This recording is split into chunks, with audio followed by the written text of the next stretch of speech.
Eder, Mac Pallister. Io non penso di essere indagato assolutamente.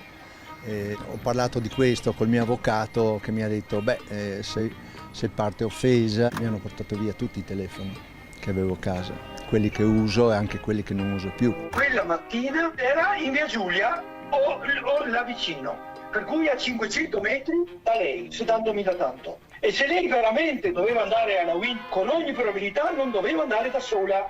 Quello che dice lui a me proprio non mi interessa niente. Non c'è, quello che dice non ha una prova, non ha un elemento per dire questo. Io neanche non l'ascolto più perché ogni giorno si inventa qualcosa. A me mi è stato detto che il giorno prima c'è stata questa telefonata tra Liliana e Sterpin di 16 minuti, la mattina verso mezzogiorno, così dintorno. Noi eravamo in sauna. La telefonata, probabilmente Liliana gli avrà detto qualcosa che probabilmente lo avrà ferito. Lei si è accorta che quest'uomo che lei aiutava, che lei stimava qua, probabilmente voleva qualcosa. Io, guarda, fino adesso non ho nessuna tesi del suicidio.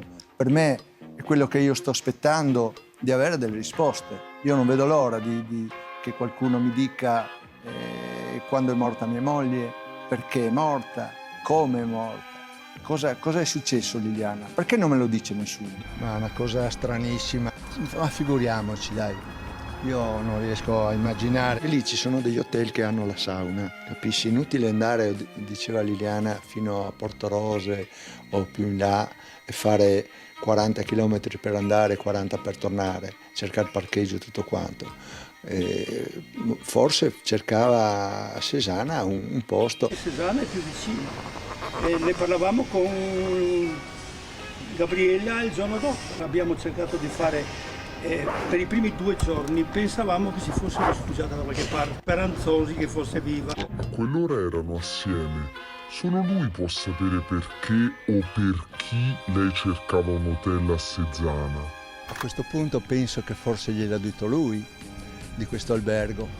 Lui sa cose che nessuno sa. Come sto dicendo da un po', quando mi hanno detto di questo albergo, non avevamo nessun interesse a andare. Avevamo i nostri alberghi in Austria, avevamo i nostri alberghi a Lubiana e i nostri posti dove andavamo sempre.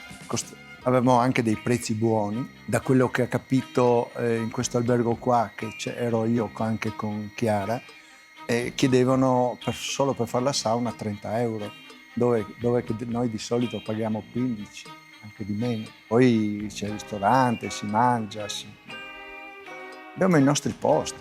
Liliana non è mai andata con le sue amiche, con i suoi amici. Adesso sta venendo fuori questa storia qua che è assolutamente incredibile. Però quello che stanno dicendo gli amici, io spero e lotterò fino a non so quando, scoprirò la verità. Io non lo sapevo questo. Non crederò mai a questa teoria, assolutamente. Io piuttosto sto pensando a quello che sanno veramente Gabriella, Salvo e Sterpin. Loro sanno, sono sicuro, qualcosa che non vogliono dire e scaricano su di me cose che non esistono. Ehi, non dimenticare di iscriverti a questo canale.